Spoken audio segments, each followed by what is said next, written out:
Hello my fellow preppers, this is the Homestead Prepper.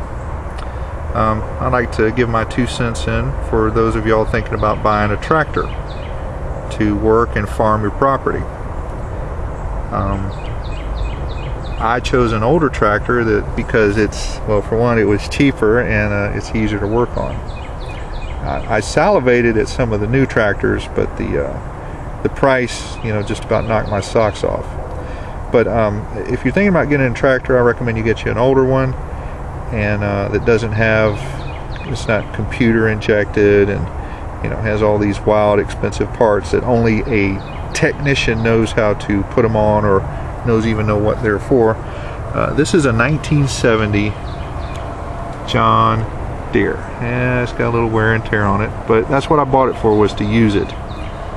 Now I know some of y'all got those tractors out there and they look real nice in your barns. It's a go to church on Sunday tractor, and that's great. My tractor, I use it for work, okay, because I use it. You have to ask yourself what your needs are. But back to the tractor, I would definitely get a diesel. They use less fuel, and they're really pretty easy to work on. If y'all have never had a diesel, there's not that much to them. Now y'all recognize the alternator. You see how hard it is to get to here with my hand. When we talk diesel, this is not the fuel pump, this is called the lift pump, okay?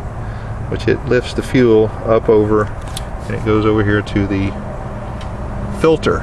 Because in diesel you want to have nice clean fuel going to the injector pump and the spray jets, the injector nozzles. This down here is a starter. Here again, you see how easy it is to get to. Now, a word of wise to those of y'all thinking about buying an older John Deere. This starter went out some time ago, and I called John Deere and they wanted $535 for this starter and solenoid. I says, well, how much is for the solenoid?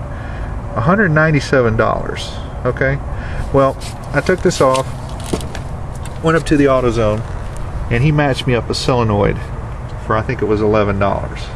There's a Delco solenoid. It's the same thing they sell at John Deere. They just charge a lot of money for it. The starter, of course, I put the solenoid on and it still turned over slow. I had the starter rebuilt for $125 at one of those places that they rebuild starters and alternators. So anyway, just an idea to save you some money, but it just doesn't get any more simplistic than that. And here's your oil filter right here, and that's of course where you put the oil in. The breather, I mean, it's very accessible.